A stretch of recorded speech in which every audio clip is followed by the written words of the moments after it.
BNP বা সরকার বেমালুম ভুলে গেছে যে দেশে একটা অভ্যুত্থান হয়েছে। তারা মনে করছে একটা নিয়মতান্ত্রিক সরকার ব্যবস্থার মধ্য দিয়ে নির্বাচন হয়েছে, বাস that is what is the final. কিন্তু তারা একেবারে বেমালুম কি করে ভুলে যায় যে দেশের মানুষ রক্ত দিয়েছে। এখনো ট্রাইব্যুনালে সাক্ষী দিতে আসে, মাঝে মাঝে গেলে দেখা যায় কারা সাক্ষ্য দিতে আসে, কিন্তু তাদের মাথায় এটা নাই। আরেকটা কথা, তাদের মাথায় এটা নাই, দেখেন গণভোট অধ্যাদেশের পিছনে আমরা যারা ঐকমত্য কমিশনে ছিলাম তাদের ঐকমত্যের ভিত্তিতে 30টা বিষয়ে একমত হয়েছিল। এটা গণভোট অধ্যাদেশের পিছনে শিডিউল আকারে আছে। আদালতে গিয়ে একটা ফরমায়েশি মামলা করেছে, ফরমায়েশি মামলা করে ওখানে রুল নিয়েছে যে ঐকমত্যের ভিত্তিতে যে 30টা বিষয় ঠিক করা হয়েছিল এইটাও নাকি কেন অসাংবিধানিক ঘোষণা করা হবে না, এই মর্মেও আদালত রুল দিয়েছে। ওনাদের একটা কথা আপত্তি যে ডিসেন্টিং আছে, ডিসেন্টিং বা ঐকমত্য যেগুলো হয়েছে এখানে আপত্তি কিসের? ঐকমত্য হয়েছে যেগুলো বিষয় এগুলোকে আদালতের সাবজেক্ট ম্যাটার বানিয়েছে। এর মানে কি? এর মানে হলো লিডারশিপের জীবনের সবচেয়ে গুরুত্বপূর্ণ বিষয় হলো ট্রাস্ট এবং confidence.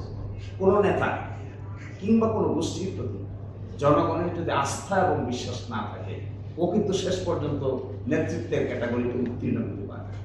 This is the secret of leadership. কেন মানুষ সংগ্রামী মানুষকে পছন্দ করে? কেন কেন মানুষ নেলসন ম্যান্ডেলাকে পছন্দ করে? কেন মানুষ সারা দুনিয়াতে হযরত মুহাম্মদ মুস্তাফা সাল্লাল্লাহু আলাইহি ওয়াসাল্লাম তিনি কেন পৃথিবীতে এক্সাম্পলারি নেতা হিসেবে আছেন? কেন?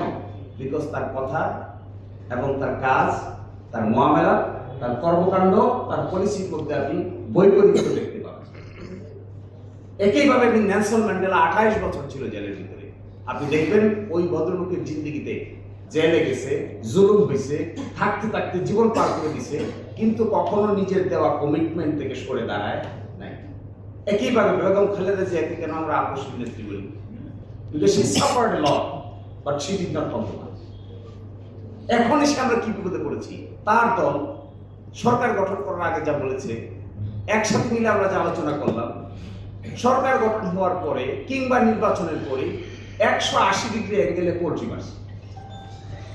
এই যে 180 ডিগ্রি অ্যাঙ্গেলে পোল্ট্রি মারার পরে আমরা জানি এখানে আলেম ওলামা দেশের বিখ্যাত জ্ঞানী গুণীজন এখানে বসে আছে, তাদের মনোজগতে আর আস্থা বিশ্বাসের জায়গাটা তো আগের মতো নাই।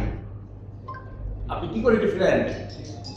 আপনি জানতো দেখি বাজারে যে কমেন্ট, যে ইন্টারভিউটা করেন, ইন্টারভিউর নিচে কমেন্টগুলো দেখবেন, টেলিভিশনের যে ভিডিও ক্লিপসটা ছাপা হয় অথবা আপনাদের মতো মিডিয়ায় যেগুলো ছাপেন তার নিচে কমেন্ট বক্সটা দেখবেন। গতকালকে আমি 2500 কমেন্ট একসাথে করে অ্যানালাইসিস করে দেখার চেষ্টা করেছি। এই মন্তব্য যেখানে করা হয়েছে তার মধ্যে 2500 কমেন্টের ভিতরে মাত্র 60টা কমেন্ট পক্ষে আছে, বাকি 2493টা কমেন্টে হা হা হু হু করে আসছে। এর অর্থ হলো দিস পিপল বিকাম অবলিভিয়াস। এরা অনেকটা মানে আচ্ছন্ন হয়ে গেছে ক্ষমতার থেকে। মানুষ কি ভাবছে এটা দেখার সময় তাদের হাতে নাই। সো দিস ইজ, তাহলে এভাবে যদি হয় তাহলে আপনি ফ্যামিলি কার্ড দিবেন, this is very good, you are maintaining your commitment. তাহলে জুলাই চার্টার সম্পর্কে কমিটমেন্ট মেনটেন করেন না কেন? ঠিক আছে, আপনি যে অংশ, আপনারা যে অংশটুকু কমিটমেন্ট মেনটেন করছেন, উই অ্যাপ্রিশিয়েট দিস, আমরা এটাকে সম্মান জানাই, আমরা এটাকে ইজ্জত করি। কিন্তু এট দ্য সেম টাইম আমরা সবাই মিলে যেখানে আলোচনা হলো, একমত হলো, স্বাক্ষর হলো, এখান থেকে তো সরে আসছেন, এই কমিটমেন্টের কথা আপনার কাছে, আপনাদের কাছে মনে থাকে না?